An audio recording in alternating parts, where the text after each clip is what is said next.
আজি আর আফু ভাইয়া লরে দাহাইম দে দুপুরে কি কি রান্না করগি আশা করি রাজের বিড়ি অনরাতুন বালা লাগিব। আসসালামু আলাইকুম, অনারা বেগুন কেন আছেন? আশা করি তো বেগুন বহুত বহুত বেশি ভালো আছেন। আলহামদুলিল্লাহ আমিও বহুত বেশি ভালো আছি। আসলে রান্না তো প্রত্যেক দিন গরম পরে কিছু করিবার নেই, যেহেতু মানে ফ্যাট আছে তখন এই পড়ব।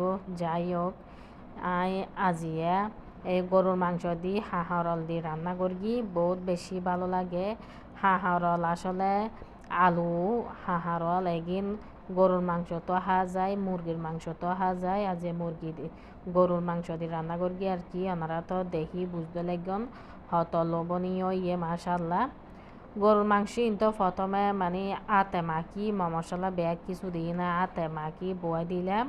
হসাতে হসাতে যখন মাংস সিদ্ধ হয়ে গিয়ে তারপরে পরিমাণ মতো জল দিয়ে হাঁহরলিন দিয়ে আর একটু সিদ্ধ করে লই। তারপরে দনিন যখন পারফেক্টভাবে সিদ্ধ হয়ে গিয়ে মাশাল্লাহ, তারপরে লামাই ফেলি। এত যে মজা ইয়ে হবার মতো নয়, ওনারা চাইলেও এভাবে রান্না করে ফেলাইতে পারবেন। নতবা মশলা হসাই এনে তারপরে মাংস আর ডালি দিবেন। মাংস হসাতে হসাতে যখন সিদ্ধ হয়ে যাবই হাঁহরল দিয়ে এরে তারপরে আর একটু হসাই আবার জল দিনও এভাবেও রান্না করে ফেলাইতে পারিবেন। আসলে মাংস লই হতা মাংসই কীভাবে রান্না করিবেন। মাংস যদি তত্তজা পড়ে তাহলে হাতে মাখি রান্না করলেও বেশি মজা হয়। আর মাংস যদি একটু বাসি হয় বা ফ্রিজের মাংস হয় তাহলে চেষ্টা করি মশলা হসাই এনে রান্না করি পেলাই। আর ফ্রেশ মাংস যেহেতু আসছিল একদম হাতে মাখিয়ে রান্না করি, বহুত বেশি মজা হইয়ে। আর এবার রান্না করগিলাম ইসা মাছ দিয়ে না এটা আসিল ছোটো ছোটো হসু, মানে হসুর সারা আর কি, ছোটো হসুর সারা, তারপরে বরবটি আর আসিল হাঁহরল আসিল মনে হয়। বেগিন সবজি একসাথে গড়ি তারপরে ইসা মাছ দিয়ে না সুন্দর মতো কাঁচামরিচ বাটা দিয়ে রান্না করি। আর অবাজির বাজি এই বত্তা এবার হতা কি হইম।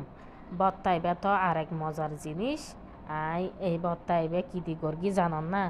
কচি কচি হলুদ পাতার ডিগ দিয়ে নেরি, মানে কচি হলুদ পাতা দিয়ে নে এই বত্তাও করি, বহুত বেশি মজা লাগে। শুকনা মরিচ, কাঁচা পেঁয়াজ, তারপরে হলুদ পাতা কুচি কুচি দিয়ে নে একদম সরিষার তেল দিয়ে নে মেকি, বহুত বেশি মজা। ওনারা যদি সন এই ভর্তা দিয়ে ন শুধু ভাতটাই উড়িতে পারবেন, এত যে মজা লাগে। অবশ্য পেঁয়াজিন একটু তেলের মধ্যে বাজিয়ে তারপরে দিই। ওনারা চাইলে খেঁচা পেঁয়াজও দিতে পারবেন, সমস্যা নেই। আসলে মজা লই একটু গিয়ারি। এই ভাজা পেঁয়াজ দিয়ে না এক ধরনের মজা হয়, কাঁচা পেঁয়াজ দিয়ে না এক ধরনের মজা হয়। এবার একটু ভাজা পেঁয়াজ দিয়ে